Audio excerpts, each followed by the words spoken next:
The starters for the final this afternoon: Italy, Germany, Great Britain, Australia, France and the USA.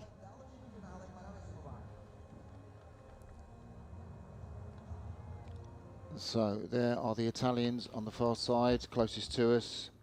Greta Muti, Ludovico Tramontin, Tommaso Schettino in the 2-seat, and with the cap on, the young Luca Conti up in the bow seat, just 19 years of age.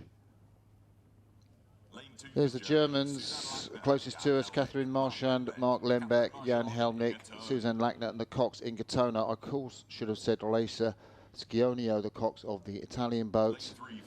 The favourites: Ollie Stanhope in the stroke seat, Edward Fuller in 3, Guido Raskukaite and Frankie Allen up in the bows, Cox by Morgan Bain and Williams. There's the Aussies. In the stroke seat: James Talbot, Tom Birtwistle in 3, Alexandra Viney in 2, and Jess Gallagher up in the bows, coxed by Tisan Koo. Okay, so the French in 5, Laurent Cadeau in the stroke seat, Rémi Taranto, Margot Boulet, Erika Sazo, and the coxswain Emile Equistapas. Let's take a look at the Americans. Closest to us: Sage Harper, Andrew Wigren, Alex Flynn and Molly Moore up in the bows with those orange sunglasses on, coxed by Emile Eldrasha. Australia, attention, red light. And the starter announces the red light was on, and they hear the sound. The green light comes on and the crews are away smoothly. Take a look at these Germans. They were bronze at European Championships. Here we are in the world final. And this British crew raced in the men's and women's PR3 pairs yesterday. Got 2 gold medals. Both went pretty flat out. The British were going for a world's best time, just missed it by a second in not very favourable conditions. But it's their bows that show out in front ahead of the French crew here. Britain, the race favourites and currently the race leaders, but we're expecting to see a challenge from the Australians. Yeah, and the French Cadeau, of course, picked up that gold medal in the PR3 mixed double sculls yesterday, and the Brazilians caught that boat stopper and unexpectedly went to the back of the field. He's here in the PR3 Cox 4. Just a reminder, if you don't already know it, the PR3 class is for rowers with a verifiable and permanent disability who have functional use of their legs, trunk and arms for rowing, and can utilise the sliding seat to propel the boat. And all these rowers are assessed at the beginning of the season before the championships to check that they do classify. In fact, one boat from the Netherlands didn't make the cut because it didn't classify correctly for this event. And a strong start here,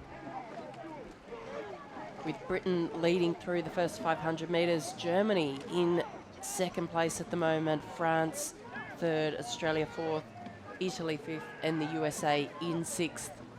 Here we ride with the Germans. Catherine Marchand in the stroke seats from the Bayer Leverkusen club. Mark Lembeck is her club mate too. Jan Helmich from Hansa Dortmund, Susan Lackner from Mannheim. Yeah, Catherine Marchand we saw in the stroke seat, that German crew, very experienced athlete, competed in London and in Rio. Should be pleased to have got that German boat out into the silver medal position, because I guess coming into this, the British were pretty strong favourites. They've been winning this event since 2010 as a nation. Ollie Stanhope in the stroke seat, we see him reaching out towards us, getting that length out in front, leading the crew out. He's been in the crew just since 2017.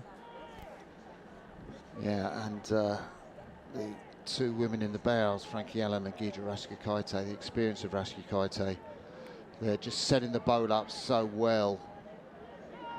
And, you saw how impressive they were in the women's pair yesterday, just matching their male partners stroke for stroke. Yeah, there was a nice interview with them on the World Rowing website. You can go on there.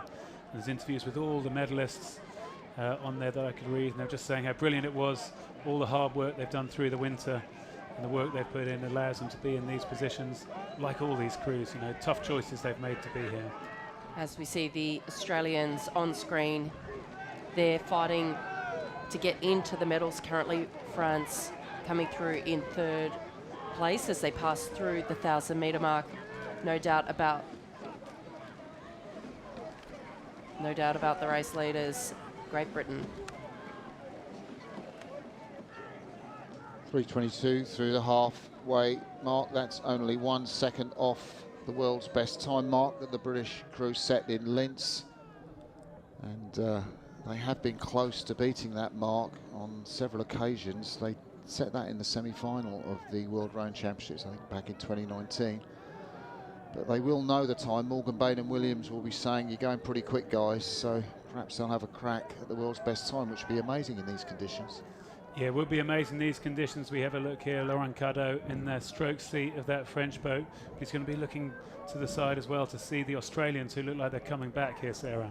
Yeah, in the bow seat, Jess Gallagher. She's represented Australia in 4 sports: para-alpine skiing, para-cycling, para-athletics, and now para-rowing, most recently winning gold medals at the Commonwealth Games in para-cycling in Birmingham. Wow, that's amazing. To be across all those different sports and now to be sat in this final here at the World Championships. We can see the British towards the right of your picture, looking back there for that race, probably for the bronze medal between the French and the Australians. This camera fixed at the 1,500 metre mark. Yeah, 5:04 is the world's best time pace. They're going to be just outside it, aren't they? It's a very fast row from the British crew. That's why they're so far in front of the field. 2 seconds outside the world best time mark. They won't be able to make that up in the last quarter. But Germany have held that second place, and France pretty confident in third, despite everything the Aussies can throw at them. Well, let's see what they've got as we look at this Australian team. See those connections to the water, blades just slightly coming shallow. As we see them there at 35 strokes a minute. That is the same as the French alongside them, also at 35 strokes a minute. But they made a little bit of progress there, the Australians. Yeah, they have.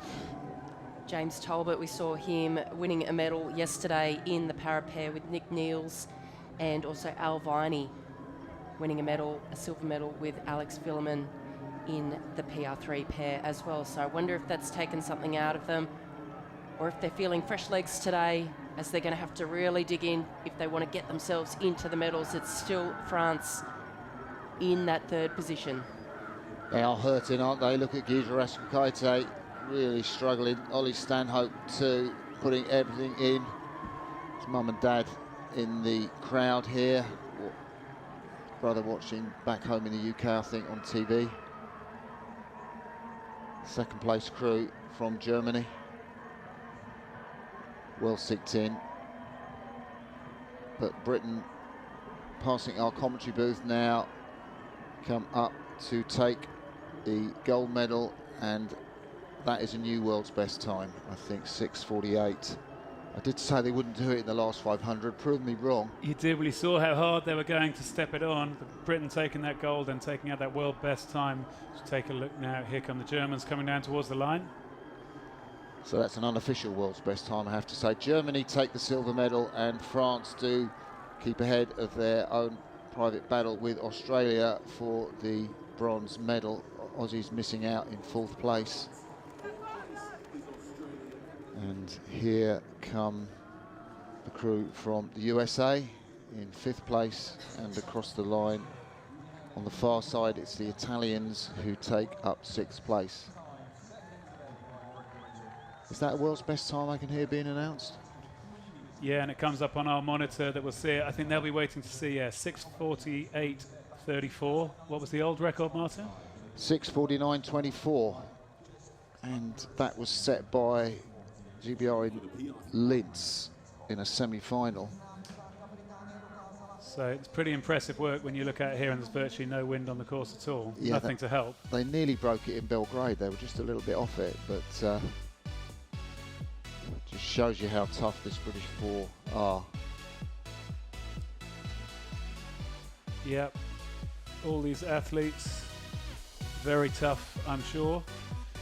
British athletes trained with the rest of their squad, more or less full-time athletes. So Morgan Baden-Williams no doubt calling them in for that time.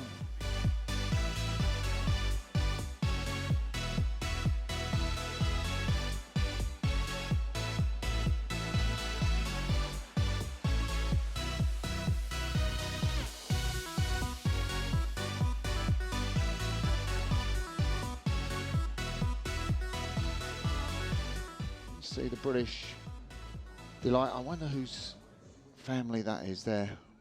yeah, so confirmation there of Great Britain taking the gold. Germany went out well and held on to that position. France held the Australians behind them. So we will see those three on the podium and ahead of the United States and Italy. Great Britain! Great Britain represented by